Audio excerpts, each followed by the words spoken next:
friends.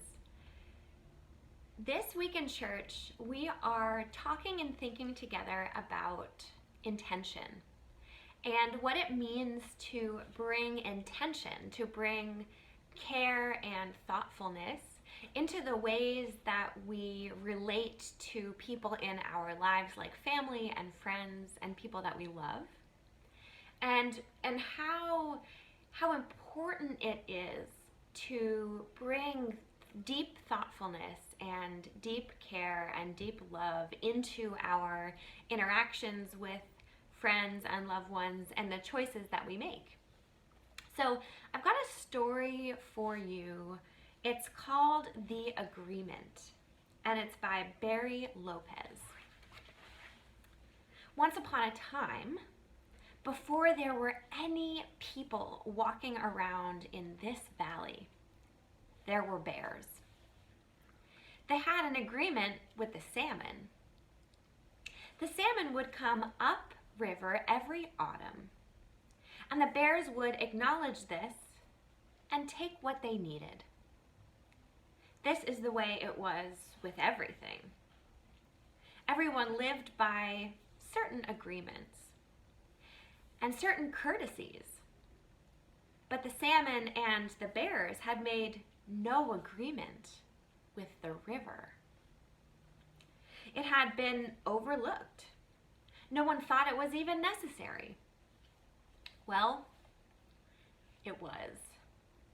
One autumn, the river pulled itself back into the shore trees and wouldn't let the salmon enter from the ocean.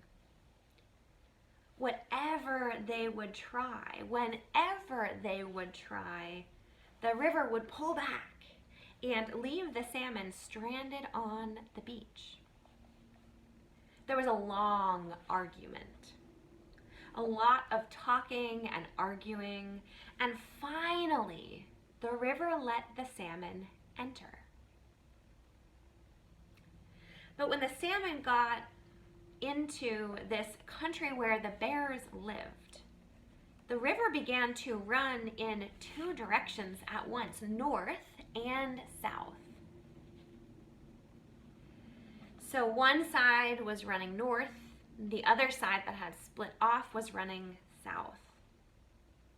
Roaring, heaving white water and rolling big boulders up on the banks as it went north and south. And then the river was suddenly still.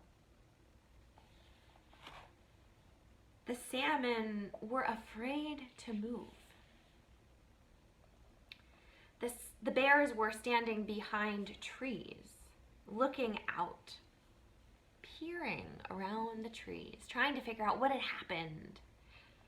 No one could just do something, because the river said, in the middle of all this silence, there has to be an agreement.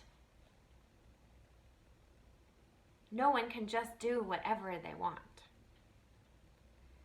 No one and nothing can be taken for granted.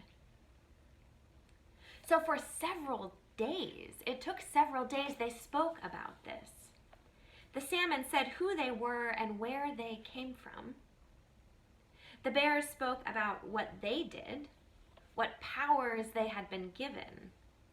And the river spoke about its agreement with the rain and the wind and the crayfish and so on.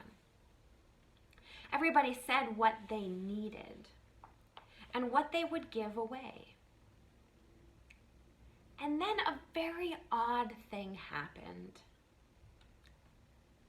The river said it loved the salmon. No one had ever said anything like this before. No one had taken this chance. It was an honesty that pleased everyone. It made for a very deep agreement among them. Well, they were able to reach an understanding about their obligations to each other. And everyone went their own way. this remains unchanged. Time has nothing to do with this. This is not a story.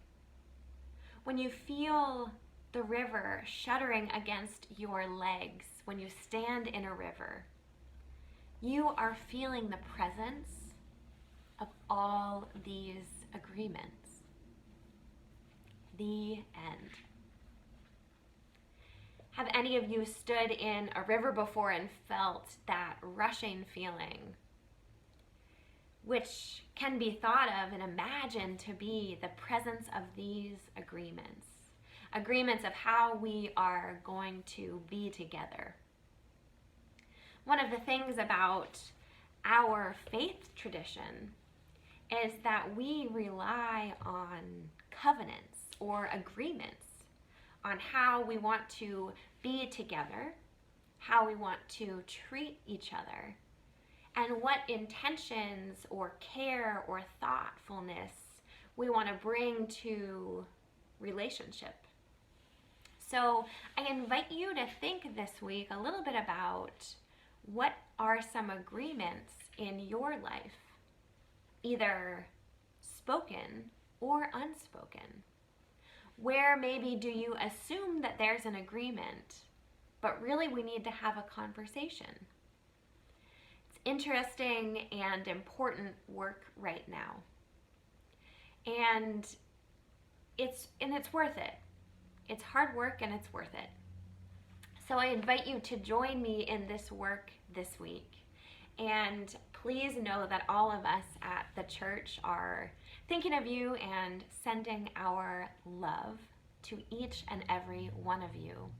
And I hope you have a great week. Take care.